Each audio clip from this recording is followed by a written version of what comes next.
Yeah, 2011 was not an easy vintage. It will probably remain in the memory of all the vine growers around as a very complicated vintage, both during the growing season for the vines and also for the cellar and for all the vinification we just currently finish.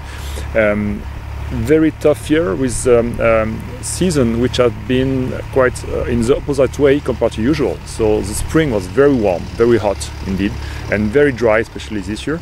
And July being cooler and also quite wet, and August as well, warmer, I would say, as usual, but also very wet. So we were many times in very unusual conditions to grow these vines, so we also treat a little bit less than usual. We'll probably talk about the diseases right after, but we were not attacked by any diseases or botrytis or things like this during the growing season, which was very fine for us. But it was a bit more complicated during the August and September season due to the very strange conditions we had. For us, what was implicated to that was we were obliged to sort a lot during the harvest and also on the sorting tables in the vat room. So we picked during a longer period than usual, because we had to sort all the rose berries because they could not ripe as usual. We also had to take out the botrytis that we finally had in September, end of September. And in the cellar as well, we also took a long time to really sort everything that did not deserve to make a wine at all. So it was really complicated season, and we are quite surprised by the quality we finally made. So it's finally a good vintage, not as great of course as 10 and 9 and 5 and so on, but which is quite a good point. But we are quite happy with the balance of the wines we produce this year.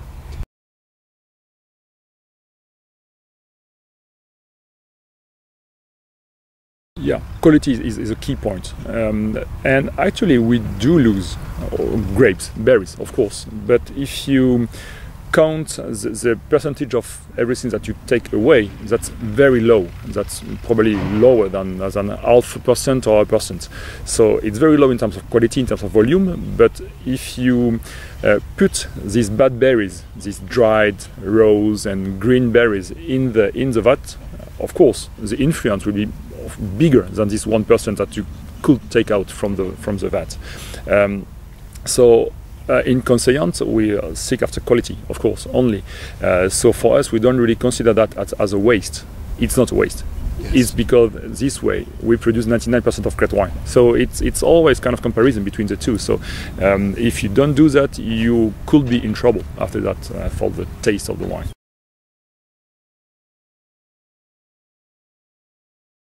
Yeah, so we are beginning of October, leaves began to change a week or two ago. So you have all these yellow leaves turning yellow very classically, with leaves a bit more red, because the anthocyanins, those molecules responsible of the color in the wine, cannot go into the berries anymore. Of course, we took them out. So they move into the leaves, so that's why they are getting into this red color for the moment. We also can see some points of mildew, which is a disease due to a mushroom, a fungus.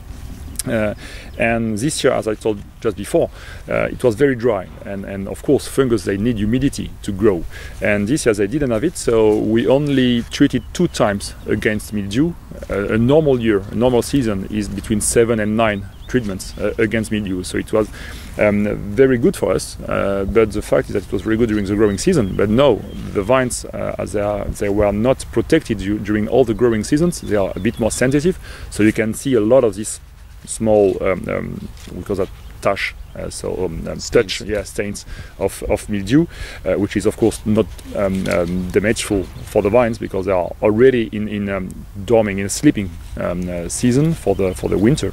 But leaves are falling a bit earlier than usual this year.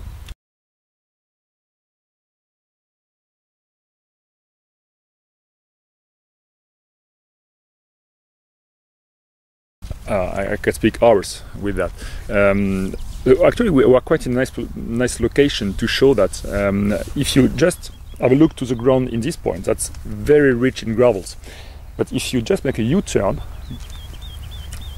on the other side of the camera, you will see less and less gravels.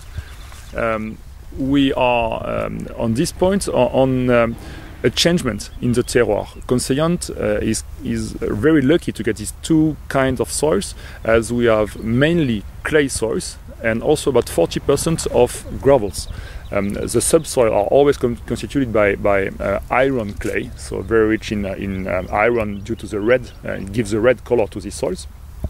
But Conseillante is divided into clay and gravels. And on the clay part, we produce kind of Pomerol style of wine. We are Pomerol, of course, but kind of Pomerol style of wine with something very round, very soft, with very silky tannins.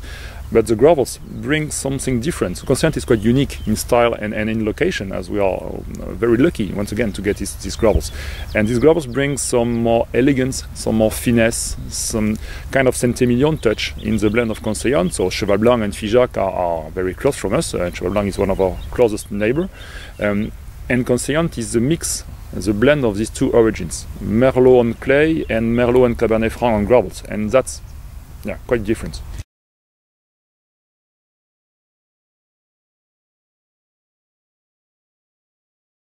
In the vineyard, we have 80% Merlot and 20% Cabernet Franc, which is very classic in Pomerol.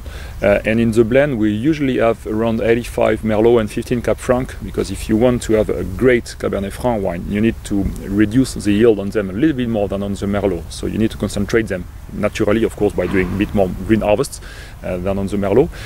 So mechanically, you have less available wine for the blend. But we just planted this year a plot of Cabernet Franc, which replace a Merlot. So I would like to increase the percentage of Cabernet Franc in the vineyard up to 25–30%.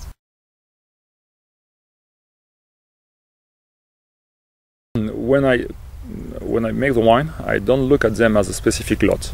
It's Cabernet Franc, so it has to taste like Cabernet Franc. Of course, it will taste like a Cabernet Franc, but what I like in their influence into Conseillante blend, as they are very small in percentage, around 15%, I want them to bring back some freshness, some balance at the end of the palate when you taste, when you drink the wine.